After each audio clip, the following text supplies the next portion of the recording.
Қайырлы күн, қалайсыздар? Қымбатты мен оқырмандарым. Бүгін сіздермен күшті анпакинг жасағым келіп отыр бірге. Әжесімен қыздарым қыдырып кетті қонаққа. Сосын где-то июльда мен Алматыдан өзім видеолар түсіремін ғой, сол видеолар күшті болып шықсын деп әртүрлі разноцветный светтері бар LED мынандай лампаларға заказ бергенмін июль айында. Сосын где-то ол августтың ортасына ма келді, 2 аптадан кейін. Ол кезде бізде үйде ремонт болған жоқ. Сосын барлығын алдым да, мынандай орап беріп жүрген болатын. Осыны алдым да балконға қоя салдым. Содан оны ашуға бір жағынан уақыт болмады, бір жағынан сәті түспеді. Шыны керек, бүгін сіздермен бірге осыны ішін ашып көргім келіп отыр. Негізі көп уақыттан бері бұл заттарды алғым келіп жүрген ғой сол момент. И бір блогер қыз бар, как раз осы светтер туралы қалай таңдау керек, өзі қайдан заказ берген, именно осы видео түсіру жайлы көрсетті. Содан қарап отырып сол момент сразу заказ беріп тастағам. Енді қазір сіздерге көрсетейін. Ашып, иә. Қайдан заказ берген ұмытпадым. Оны қарайтын боламыз. Кейін қазір сыртында жазуы бар шығар. Адресі ғана тұр екен. Ең бірінші, кажется, не екенін білмеймін. Разноцветный цвет шығар бұл. Сыртында мынадай түрлері бар екен. Я, мне кажется, бұл әртүрлі түс береді, өйткені анау қыздың арты фиолетовый болып тұр, өлең айтып жатқан баланың арты фиолетовый болып тұр. Соған қарағанда бұл сондай түс беретін нәрсе шығар. Қазір қосып көрейін, я?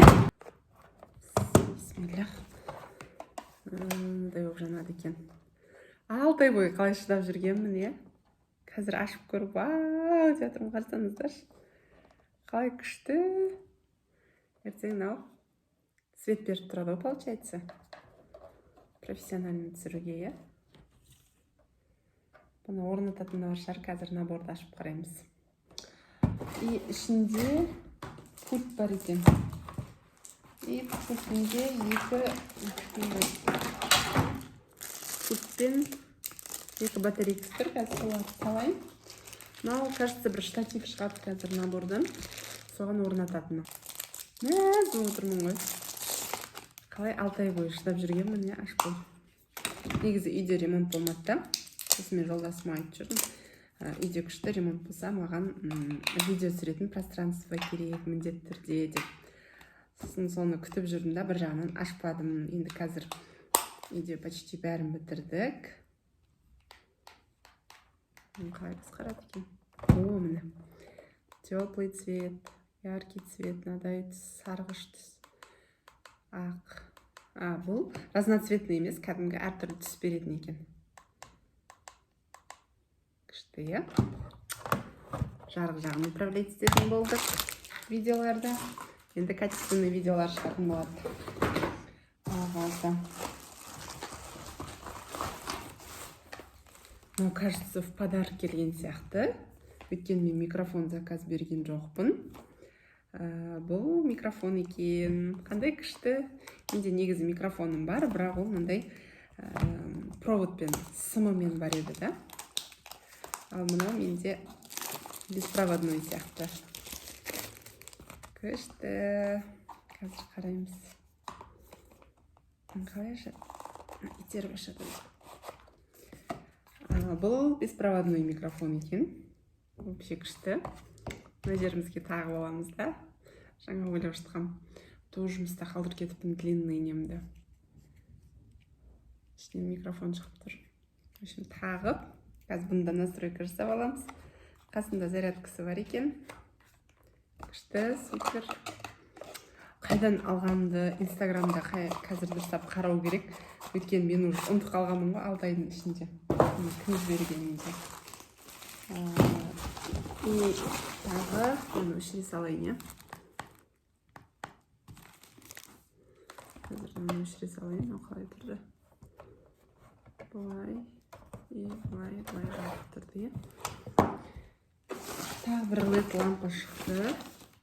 Бұл енді разноцветный сияқты, точно көрдіңіздер ме, өйткені әртүрлі түстер бар екен. Мынадай екен наборда.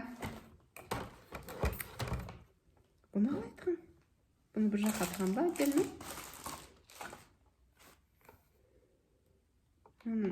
Несі бөлек екен. Тоққа тығатын USB шнур екен. Ал мына бір LED лампанкі кәдімгідей мынадай вилка деймін, мынаны не дейді? Осындай тығатын екен да. Ал мынаны қазір көрейін, зерттеп. Телефондық не болу керек. Қазір көрейік.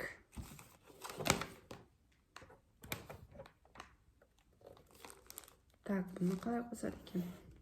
Опа, мұны.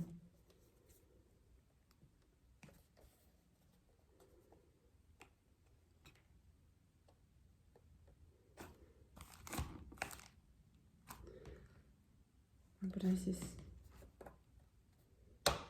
Оп, бай қосады екен. Артың сары. Қалай управлять етеді?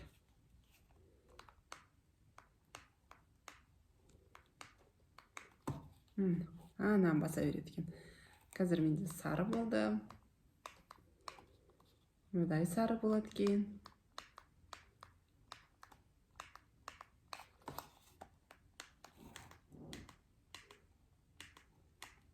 Қызыл болды. Түсі өзгеріп жатыр сіздерге. Қысқаша болып көрініп тұр, иә? Артындағы фонда көрдіңіздер ма?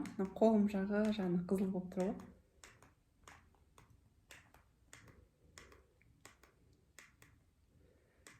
Қазір бұның да штативі болу керек. Отдельно қазір штативке қосып көреміз. Сол кезде күшті болатын шығар. Мынадай нәрсесі бар. Бұл не екен? Қазір көреміз.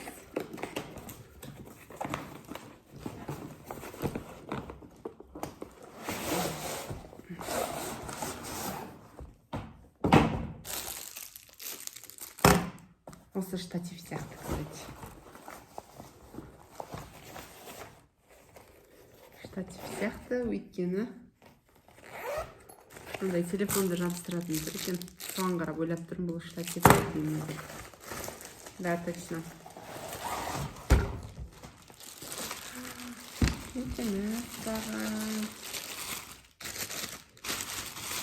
Оны ашпай тұрып, еще ойлап қоям, отдельно штатив заказ беру керек деп.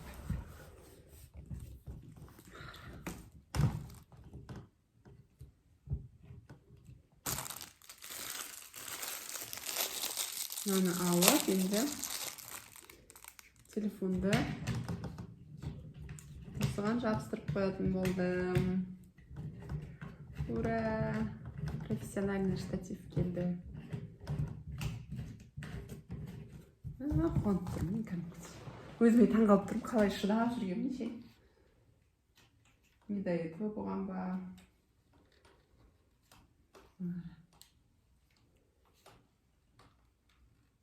Еще былай ашылады екен.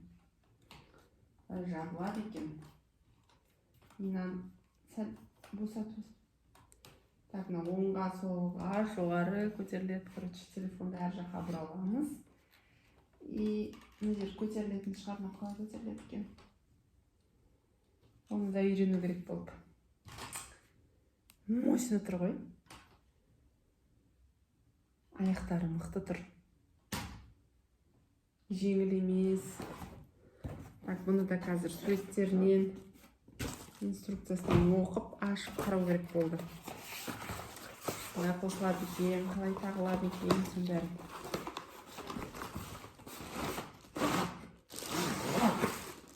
И мына жақта тағы штатив шықты. Ол штатив. Не үшін екен, а? Бұл штатив.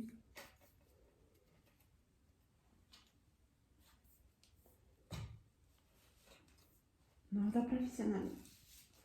Салмағы бар кәдімгідей. Сіздерге күшті видеолар түсірейін деп тұрмын ғой, мына бәрін қолданып.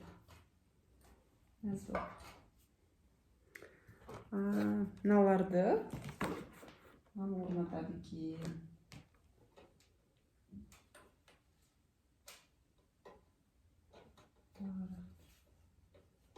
Маған прям бір кабинет керек болды ғой.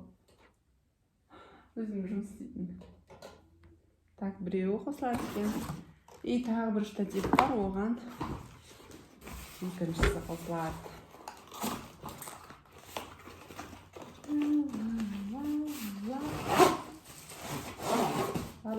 Түгел. Енді күшті видеолар түсірмеу күнә ғой. Қолданбауымда заттар. Действительно мықты заттар екен. Так. Кеше жаңа жылда біз Тайная Санта ойнадық. И сол жұмыстағылармен Тайная Санта ойнаған кезде маған түскен, еще айтып қоймын жұмыстағыларға, маған штатив керек деп, өзім үйде алып қойғаныммен вообще ұмытып кеткенмін. Если что, қыздар, мен кімге түсем, маған штатив керек деп айтып ғой. Сонымен бір қыз не алып келіпті маған, лампа заказ беріпті, домалақ мынандай круглый. Мен айтам, менде лампа бар еді. Мен орнына штативке ауыстырып алайыншы осыны алған жерден деп. Үйде қараңыздар, менде уже 3 штатив бар екен. Еще лампам бар, 4. Короче, штатив отменяется. Орнына тағы бір нәрсе ойлап тауып, басқа зат алу керек болды. Так, мынаған разноцветный лампа бекітіледі. Менікі кәдімгі кино түсіретін кабинет қойып жатыр.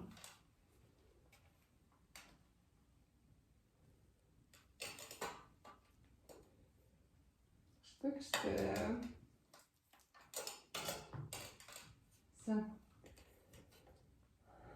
Сіздермен осыны бөліскім келген. Фук.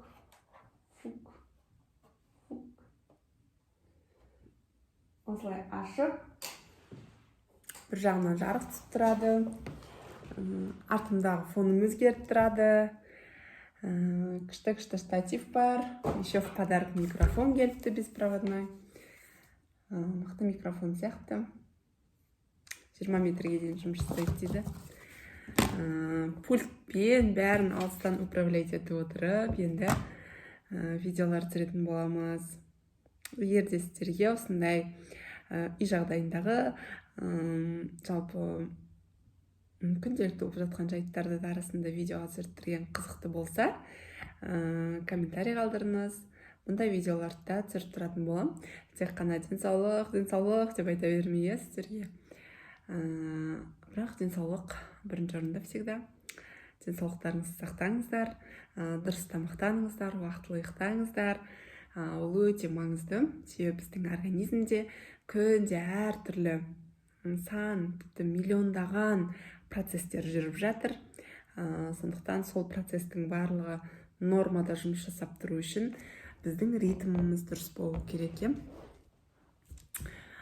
Сұрақтар болса, алдағы уақытта менен қандай видеолар күтесіздер, қандай тақырыптар талқылағанды қалайсыздар, жазып отырсаңыздар болады. Сау болыңыздар.